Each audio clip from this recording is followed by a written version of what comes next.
My name is Caden Crow. I'm a PhD candidate at Binghamton University's Translation Research and Instruction program. Bear with me while I tell you what that means, and perhaps you will be as baffled as I am by what I've uncovered. My dissertation research has been greatly facilitated by stunning advances in the world of translation. Computer-assisted translation is more sophisticated than ever, accounting for cultural differences, slang, and the vocabulary of all known languages. Libraries around the world are finally going online with their archives. Millions of bound books that sat moldering in library storage may now be accessed as easily as searching for cute cat videos on YouTube.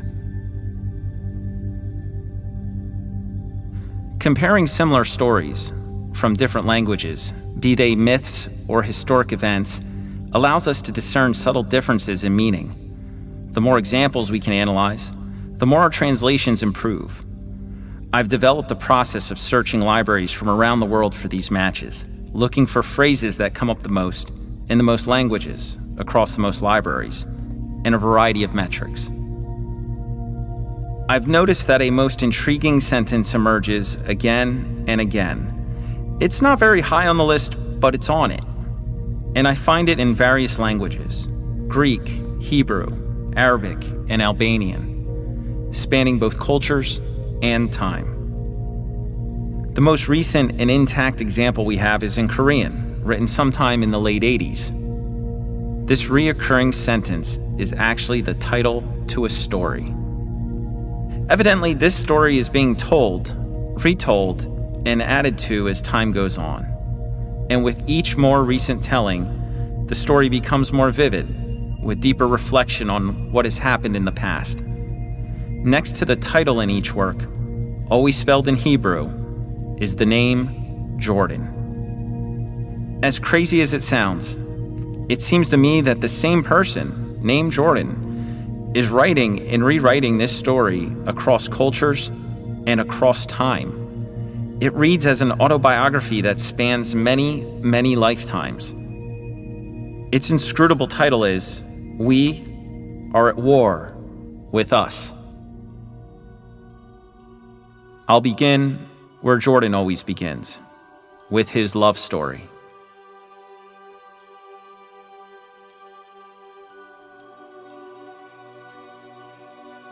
Jordan is a teenager, though considered a man, in a clan of about 30 early humans.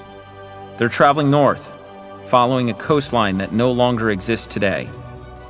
This is Jordan's first human life, and it is exhilarating to have a human mind, capabilities, and feelings. There's a girl in the clan whom he calls Sun. When he looks into her eyes, they glow with a bright golden light, and he hears soprano voices pouring from her like rays of the sun. This is her soul. Jordan doesn't know it yet, but he is the only one who can see it. No matter what form Sun may take in future lifetimes, a woman or a man, brown or white, Jordan will see that glow, hear that sound. He will remember who she was and know who she is. As their clan settles in for the night, Jordan and Sun sneak away. It is the first time they make love. No metaphor can describe what Jordan feels. His connection to Sun is unlike anything he'd ever known in any life prior. They fall asleep together and don't wake up till dawn. They know their parents will be upset that they snuck away, so they rush back to the camp, only to find a scene of horror. The men of the clan lay dead, sharp wooden stakes stuck into their bodies. The women and children are gone. Supplies are looted and nothing is left. Jordan stands there, a tear in his eye as he sees his father lying dead. He knows that whoever or whatever did this may still be near. Sun cries all night.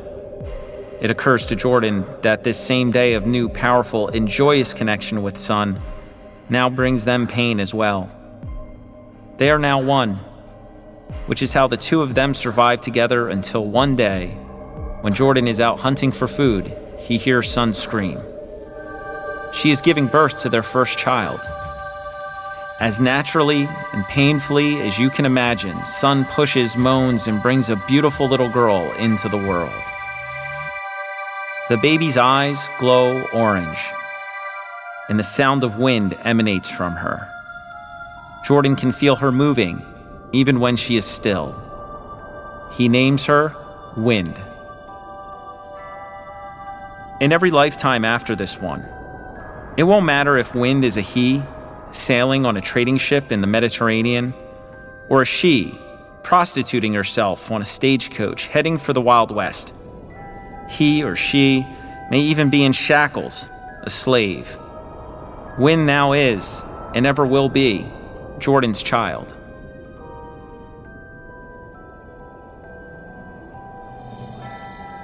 Through the years, Sun bears many siblings for Wind. She is joined by a brother, Ocean, whose eyes glow blue. Jordan hears the crashing of waves and waterfalls, the sound of rivers and streams rushing out of Ocean. He feels Ocean's strength.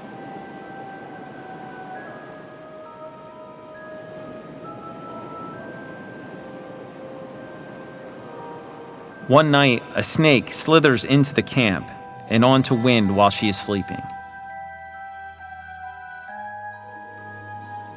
Ocean, a 3-year-old at the time, grabs the snake by its head and holds it aloft, pride gleaming in his eyes that show absolutely no fear. Ocean is followed by another boy, Night. The glow from his eyes is dark, smoldering, almost black. He is permeated by a kind of hollow silence.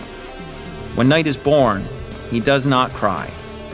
Night's purpose in this world continues to remain a mystery to Jordan.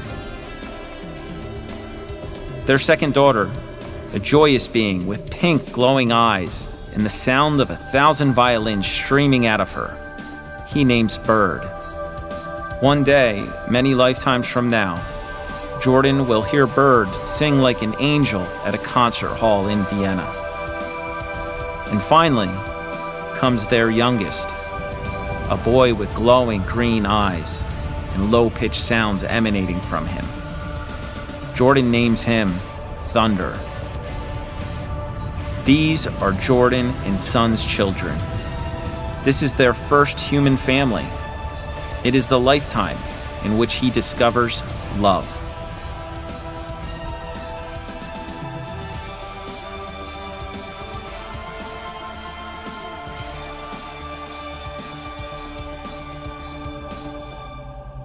A storm rolls through the family's camp.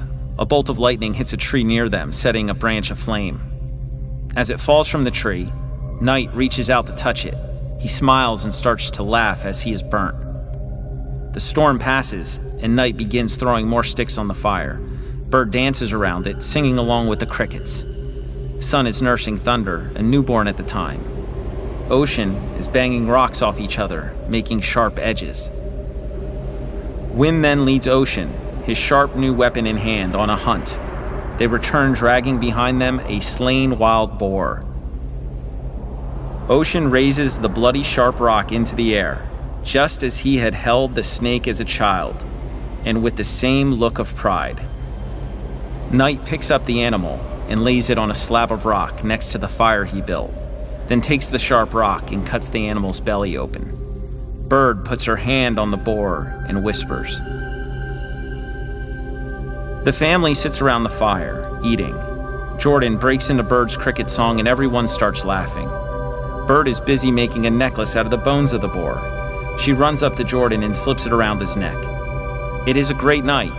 Jordan realizes they are all pieces in the very same puzzle. He feels complete. He feels love. By the time Thunder, their youngest, begins to walk, the family has grown restless. They travel north for months until it begins to snow. But this is not just ordinary winter. An ice age is coming. It's the first snowfall this family experiences. They look at the sky in amazement. The children chase the falling snow around, opening their mouths and jumping to catch an ever fatter flake. Thunder is bigger now, and walking very well on his own. Instead of playing with the snow, he just stares up at the sun. Wind grabs Jordan and, with some urgency, points south. After a few weeks, the family is cold and fighting with one another. Sun is trying to keep Bird and Thunder warm. Now men, Ocean and Night, compete for one of the sharper rocks. Jordan notices that Thunder is staring at the sky, but no longer staring at the sun. It isn't very long after Thunder goes blind that he also goes missing.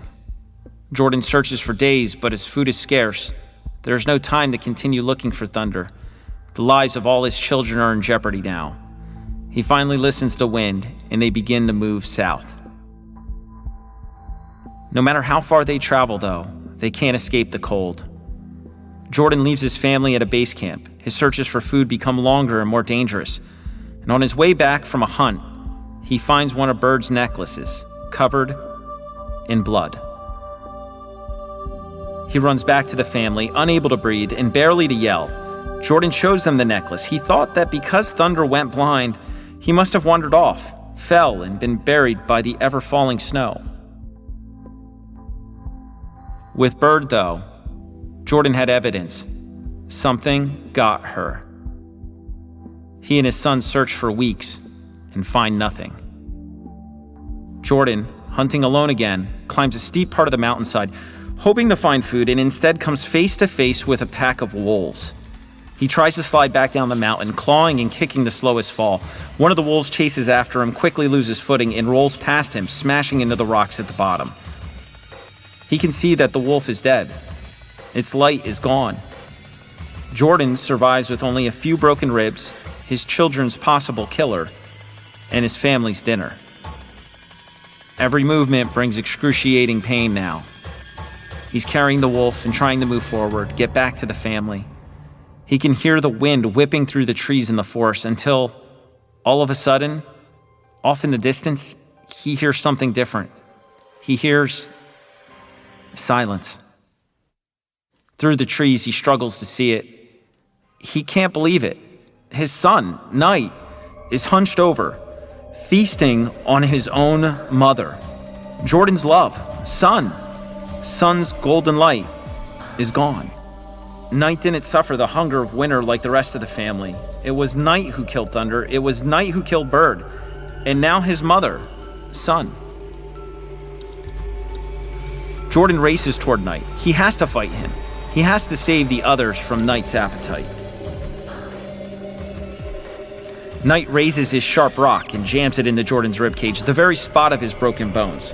Jordan grabs it away from him, and with his last breath, smashes Night's head until Night's black, smoldering glow leaves his body. The sound of the wind rushes back over Jordan as he falls to the ground. Mother, father, son, and wolf lie there, dead. Jordan will never know if wind and ocean will find them. And if they do, what will they make of the scene? Their lights leave those bodies behind, and they are shuffled again into an ongoing cycle of death and rebirth. The next time Jordan's eyes open, they are the eyes of a turtle. This is the first story in each work. Jordan never lets it go, never lets them go. His search continues in every life, not only for his family, but also to find another like him, one who remembers. At first, he speaks to anyone he can about the truth. But as religions emerge and people's beliefs become rigid, his storytelling gets him into a lot of trouble. He experiences firsthand the harsh punishments laid down by religious authorities throughout time. Burned alive, drowned, crucified, hung, and once he even saw his beating heart cut out of him on an Aztec altar. Death doesn't scare Jordan. Torture scares Jordan. He eventually learns to stay anonymous and tell his truth via the written word. Whenever he finds his family, however, he can't resist sharing, hoping they might in some future life remember their past ones, remember who he really is.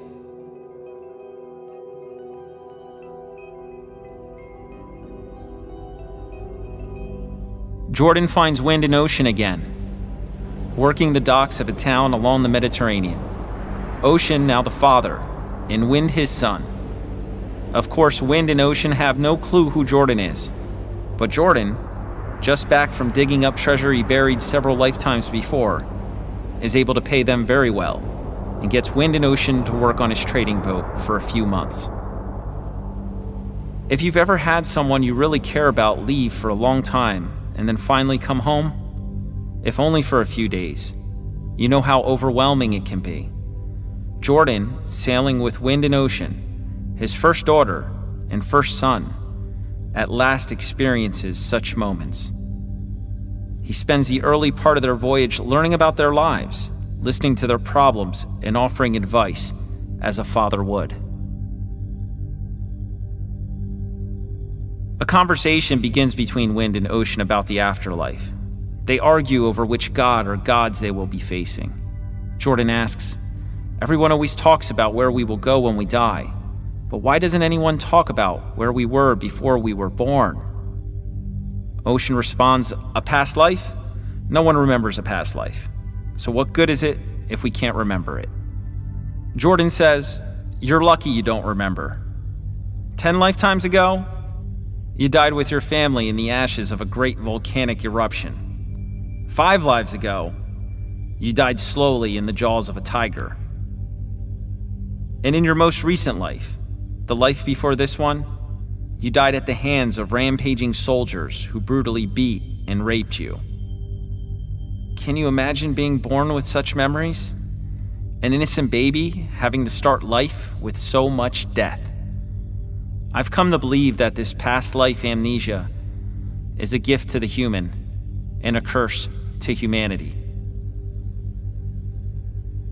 Sometime in the 1700s, in Alabama, a priest stands at the pulpit, his eyes flashing green. It is thunder, reading from the Bible. Slaves are to be submissive to their masters in everything.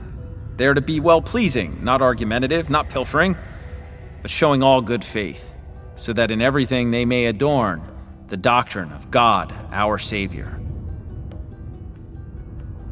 Jordan, now female, is just about the most adorable blonde Southern belle you could ever imagine.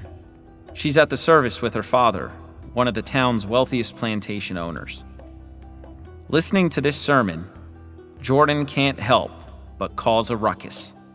She yells out, "The Bible also says you have to set your slave free in the 7th year. What do you think about that?" Her father, embarrassed, apologizes for her outburst and pulls her out of the church. He takes her home and gives her a pretty good beating, but leaves no marks where anyone can see. And after the beating, Jordan runs into the forest to be alone. A slave dashes by, trying to escape. It is Wind, running for his life, running for his freedom, running as she, now he, has always done. Behind him is Ocean, now a strong young man working for Jordan's father, and the only one who has a shot at catching up to Wind. Ocean readies his whip, takes a few more quick steps, and cracks it, catching Wind's ankle and slamming him to the ground. Ocean says, "Boy, you know I don't want to have to hurt you. Now I've got to beat you in front of everyone." Wind pleads, "Please, mister, just let me go. I'm not supposed to be stuck here." Ocean asks, "Where are you gonna go, boy? How far did you really think you were gonna make it before you got picked up and lynched?"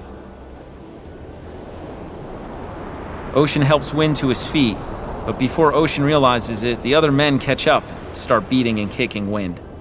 Still not content, they drag Wind back to the house, and Ocean continues beating him in front of the other slaves. Jordan cries as she watches these two souls, who used to be brother and sister, who used to be father and son, and are now here, unaware. If only Ocean knew who Wind really is.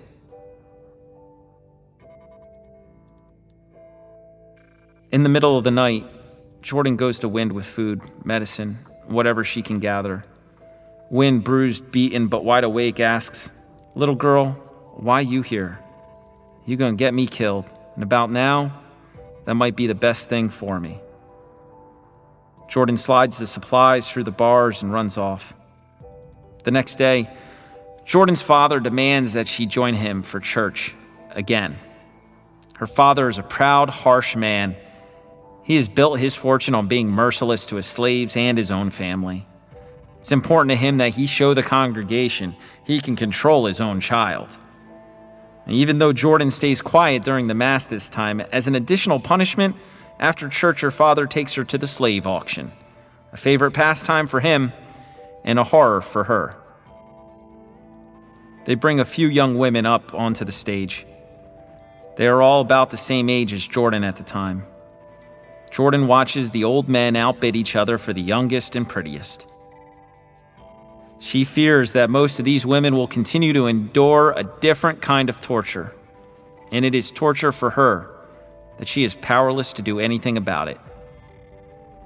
Then, a male is presented, the largest slave this auction has ever seen. He is tied in ropes, held by 4 men, his back to the audience at first. You can see hundreds of lashes across his massive back. The men pull their ropes tight and yank him around the face of the crowd. He raises his head and opens his eyes.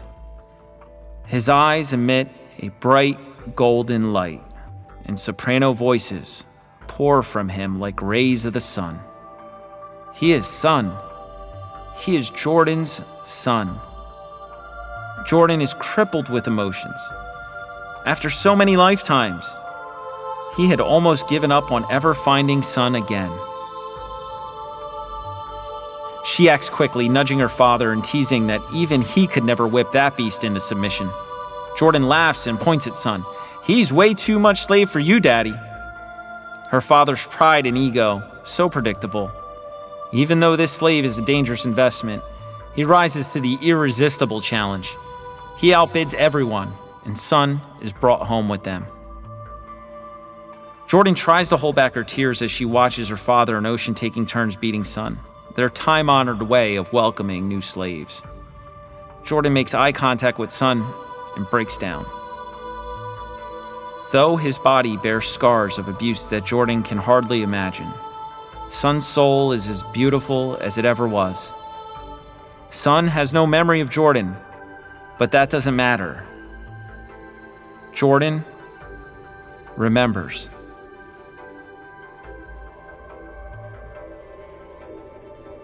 That night, Jordan poisons Ocean's drink, leaving him passed out on the floor. She sneaks into her father's room, hovers over him as he sleeps. And when he opens his eyes, she quickly slits his throat. The silence in the room lifts, and Jordan hears the wind blow through the window. Her father's black glow leaves his body. Jordan has killed night yet again. Thunder, Jordan's youngest boy, whose eyes glow green, is again preaching that day in Alabama, supporting slavery by quoting passages from the Bible. By this time, Jordan had experienced many lifetimes with Thunder and would meet him again and many more after. Above all else, Thunder wants to see God. More than anything, his soul focuses on communion with the divine. The only God Thunder knows, however, is the one the world tells him is God. To that God, whether it be Allah, Jesus, or Zeus, he gives all love and adoration. Thunder has been the Aztec priest, lifting Jordan's beating heart out of his chest. He has been the Shang dynasty priest, burning him alive in supplication to the river god to stop the flooding. He rises to the papacy in one lifetime and to the office of shaman in the next. During the Crusades, Thunder is born a Christian and raised to be a Christian soldier. He becomes a ferocious killer who believes that every heathen he slays brings him one step closer to God. Thunder chalks up an impressive body count and in a ruthless way. Nothing disturbs his conscience, for his beliefs are strong, his faith unshakable. Altogether righteous, he is certain that these people need to die and meet God's judgment. In his very next life, Thunder is born a Muslim and raised to be a Muslim warrior. He becomes a ferocious killer who believes that with every infidel he slays, he will come closer to Allah. Thunder again chalks up an impressive body count and in a ruthless way. Nothing disturbs his conscience, for his beliefs are strong, his faith unshakable. Altogether righteous, he is certain that these people need to die and meet Allah's judgment. In the Crusades alone, Thunder goes to war 3 times as a Christian and twice as a Muslim, killing thousands in the name of both God and Allah. Of course, Thunder can't see what he is doing to his own family and friends from his previous lives. During his lifetime of blindness, when Thunder was Jordan's son, the sun was believed to be God. Thunder had wanted to see God so badly that he stared at the sun all day, every day. His blind faith, the root of all his physical and spiritual blindness, continues. Trying on a different cloak, Thunder is now a prominent rabbi and the first to settle in Palestine, helping to establish the state of Israel. Many of the resident Palestinian families were pushed out of their homes by Zionist militias to make way for the new nation. And Thunder is there to give his spiritual support, making sure the soldiers know they are returning God's chosen people to their promised land. Thunder dies an old man, respected, admired, and revered by his people. During his funeral procession, a young Palestinian boy looks on. He is an orphan, his parents killed by the Zionists. The boy grows up, marries, and has a child of his own. And though he can't see it, his child's eyes glow green. Once the rabbi of Israel is now born a jihadist of Palestine. Thunder has again returned to the Holy Land. Thunder's new father makes sure he knows how his grandparents died and raises him to be a devout Muslim. Thunder is taught to hate Israelis, Christians, and even non-Sunni Muslims. His whole life, Thunder wants to prove to his father his commitment to his people and his faith in Allah. One day, Thunder goes down to the center of Tel Aviv. He walks onto a bus and then...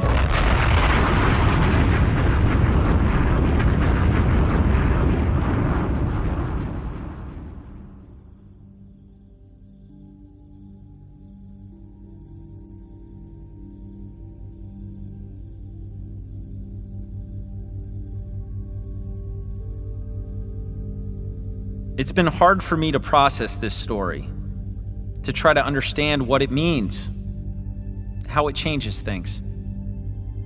If it's true, then the lines we've drawn between ourselves, be they racial, religious, sexual, or national, are blinding us to the fact that we are all human beings and are massacring one another in thought, word, and deed. Think about someone close to you who has died. The most important person you ever lost. Your mom, your dad, grandma, your child. If you knew with 100% certainty that they would be reborn right here on Earth, but you didn't know where, would you perhaps care more about the conditions for the factory worker in China or the pygmies in Botswana? Would you care more about the genocide in Darfur? Would you care more about the treatment of women in Saudi Arabia? What if you were to be reborn tomorrow morning, right here on Earth? Would you expect to enjoy the continuing good luck of being born a human in a free and prosperous country with access to the internet and the ability to listen to this story? Or might you be born a dolphin in the middle of an oil spill? A chimpanzee in a research lab? Or a child with severe autism? This could be just some made-up story, or Jordan could be out there right now writing his next chapter. It could even be that Jordan can't tell his story because he is that woman in Saudi Arabia, or that child worker in China. Or maybe he'll need a little downtime and won't be born a human again for 1,000 years. But I do like to think, or rather hope, that he or she will indeed be back, maybe wise enough this time to convince us of the truth. May our amnesia be lifted and the war between us come to an end.